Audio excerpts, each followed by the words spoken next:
All right. So let's talk really quickly about, I've got like 1,000 questions. We'll just rapid fire them. Your attempts to try and get Mark to do an interview, because he's still alive. He's still in Utah, and he may even be in contact with people. I've talked to people who have spoken with him extensively. So do you guys want to talk about your attempts to try and get Mark to do an interview? I started writing him immediately when I found out about the story. And Hoffman's the worst pen pal ever. He never replies. But I kept getting letters from Joseph Smith and Martin Harris. I don't know if that's him. But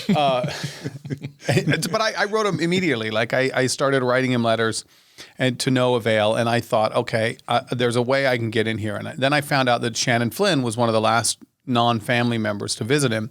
And we tracked down Shannon and we had dinner with him at an Italian restaurant. And he just wanted to quote movie, like Godfather movies, because like that's what you do when you're talking with filmmakers, is you quote movies, right?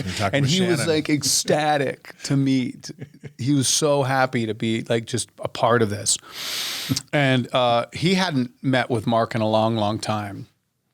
And but of course, he came on and wanted to be a part of the documentary, and it's actually very helpful in finding us. He introduced the story, and he had boxes of Hofmann materials, so he was able to give it to us. And I just kept writing Mark and trying. And one day, I put myself, because you have to be on the list to visit him, and I put myself on the list, and I sent it in, and I got a letter back and says, "You are on the list," and I couldn't freak him. I couldn't believe it. I might swear. Is that okay? Yeah. Can I test it and just go? Penis. That'll break the ice. So I was so amazed that I got the letter, and I was like, I'm going to go visit Mark. What am I going to do? And then 2 days later, I called and they said, oh, he's taking you off the list. So for some reason, he wanted me to go, and then he changed his mind. I don't know why, but ultimately, I've written him over a dozen letters and heard nothing back at all. So, I've only written him one. You did? Just one. You didn't hear back? Didn't hear back. Any idea why? Like if I were him, like one of the things people say about him, well, I'm going to talk about his motives in just a second, but one of the things people say is he just wanted attention. He wanted to be relevant. He wanted to be the cool guy, kind of a big shot. It reminds me of the guy that killed John Lennon, right? He just wanted attention. Mark David Chapman.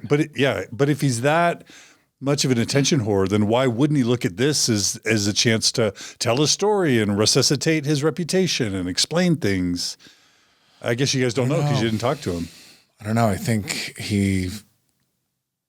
I don't know. He's waiting for me, is what he's waiting for. He's waiting for Mormon Stories. He's waiting for an exclusive. Right. John DeLid, Mormon Stories. I don't think, I mean, he's gotten so many letters in the past that I don't think, and even when I wrote him and like, dude, this is going to be on Netflix. I don't think he really knew what Netflix is. I mean, he's in a jail cell, and I don't think they have Netflix.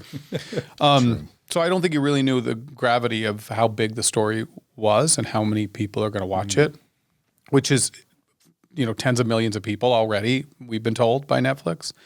So I don't think he knows, but frankly, Mark lived a life of secrecy. And yeah, I read his psychological report. I wasn't allowed. I read it when I got the Freedom of Information Act, and I scanned it. I went to the district attorney's office. They had boxes, literally boxes, all the way up to the ceiling. And they said, "You have a day to go through it." And I just geeked out, and I begged them for one more day, but they allowed me to look at them and put a Post-it note on all the things that I wanted, and then they made copies. And one of them was his psychological report in prison. And I read it as fast as I could, and then I put a Post-it note. When I came back, it was just like black. It was literally like just redacty-orama. But one of them said that he is a narcissist. Yeah. It also said something about him, having like a sexual deviant. But that's another podcast. So I do think he wanted this story to be known, and I do think he has a narcissism.